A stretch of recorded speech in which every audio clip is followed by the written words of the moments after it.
Welcome to steno dictation. अगर आप हमारे चैनल पर नए हैं तो हमारे चैनल को सब्सक्राइब करें और बेल आइकन ज़रूर दबाएं। डिक्टेशन 5 सेकंड बाद शुरू होगा। स्टार्ट। प्रधानमंत्री ने मध्य प्रदेश में आयोजित एक रोजगार मेले को संबोधित करते हुए यह जो कहा कि देश में गरीबी खत्म हो रही है, वह एक ऐसा तथ्य है जिसकी पुष्टि नीति आयोग के साथ अन्य अनेक संस्थाओं ने भी की है। इनमें एक संस्था विश्व बैंक भी है। उसके एक शोधपत्र के अनुसार भारत में 2011 से 2019 के बीच गरीबों की संख्या में अच्छी खासी गिरावट दर्ज की गई। यह शोधपत्र यह भी बताता है कि 2015 से 2019 के बीच गरीबों की संख्या तेजी से घटी। स्पष्ट है कि यदि कोविड महामारी का प्रकोप नहीं होता तो और अधिक लोग निर्धनता से मुक्त हो जाते।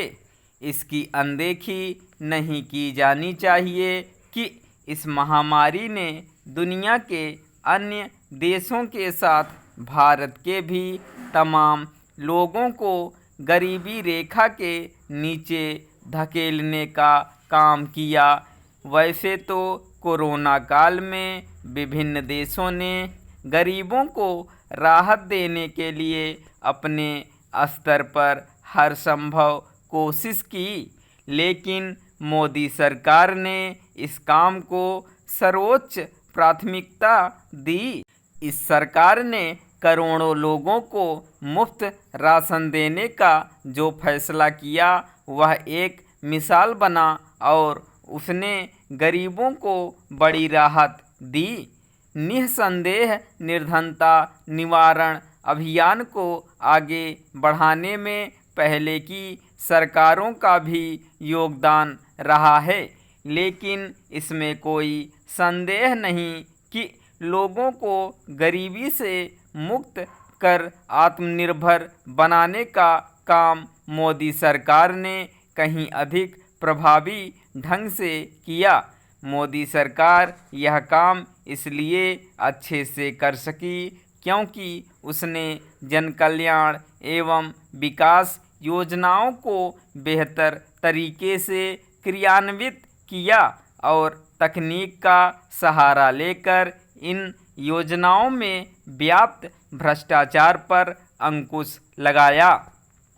आज यदि विभिन्न योजनाओं का पैसा सीधे गरीबों के खाते में पहुंच रहा है तो इसका एक बड़ा कारण भ्रष्टाचार पर लगाम लगाने की मोदी सरकार की प्रतिबद्धता और जन कल्याणकारी योजनाओं को प्रत्यक्ष नकदी हस्तांतरण यानी डीबीटी से जोड़ना है। चूँकि डीबीटी को आधार कार्ड से जोड़ा गया, इसलिए पात्र लोगों को ही सरकारी योजनाओं का लाभ देना सुनिश्चित हो सका। चूँकि भारत एक बड़ी आबादी वाला देश है और इस आबादी का अच्छा खासा हिस्सा अब भी गरीबी की चपेट में है, इसलिए अभी केंद्र और राज्य सरकारों को निर्धनता निवारण अभियान को न केवल जारी रखना होगा बल्कि उसे इस तरह संचालित करना होगा कि निर्धन तबके आर्थिक रूप से अपने पैरों पर खड़े होने में समर्थ बने। जो भी जन कल्याणकारी योजनाएं चल रही हैं उनका उद्देश्य लोगों को आर्थिक रूप से सबल और आत्मनिर्भर बनाना होना चाहिए।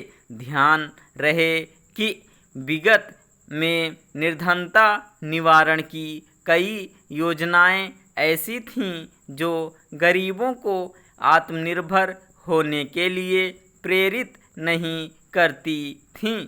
यह ठीक नहीं कि अभी भी कई राज्य सरकारें जनकल्याण के नाम पर मुफ्तखोरी की संस्कृति को बढ़ावा देने का काम कर रही हैं। इससे राजनीतिक हित भले ही सध जाते हों, लेकिन लोगों का वास्तविक आर्थिक उत्थान नहीं हो पाता। स्टॉप।